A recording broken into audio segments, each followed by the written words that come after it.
Hi, welcome back. It's Marty. Today we're going to be coloring. So one of the really important things for our little guys to do to develop hand strength and finger strength is coloring. One of my favorite things to do is to break crayons. So I want my crayons broken really small, maybe a little bit bigger. I'll show you the difference in what happens when you have a full crayon.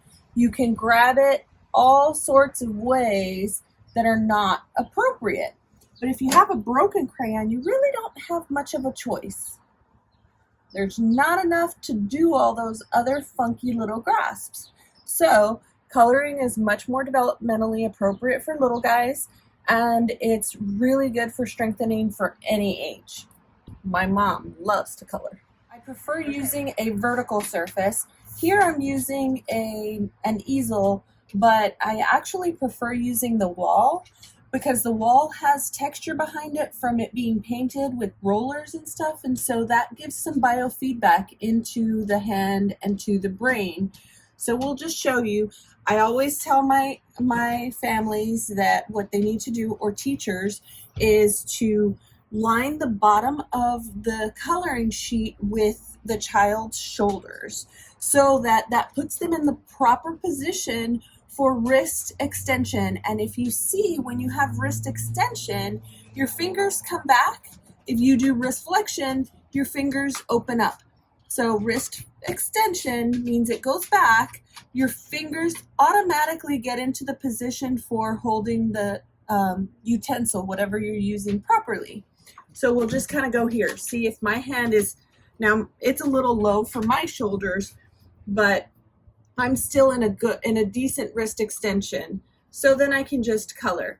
Now, I prefer for my guys to do small pieces, small little pictures, because that makes them use their finger motion versus what I was doing, using my arm to color up and down. So I'm using Tools to Grow OT.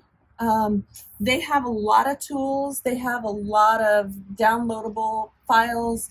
So I actually prefer things like this that have little pictures. For my young kiddos, I prefer that they have something very simple, even if it has a lot of little pieces, versus complicated pictures. Now, as the students get older, then we get into more age-appropriate pictures. I chose coloring because I feel like it's so much more important than some other fine motor tasks. Coloring can be developmentally appropriate from 3 to 99. You can have fun with it. You can work so many muscles of the hand and strengthen the hand so that you can promote a good grasp and not a modified grasp, not any other kind of, weaker grasp. But don't forget, break your crayons. Remember to put on a vertical surface. You're going to get a lot more out of that hand than anywhere else. It also gives biofeedback if you put it on something that's bumpy. This is a pretty, soft surface. I'd prefer something that has some bumps, like a wall that has been painted. All right, have a good time.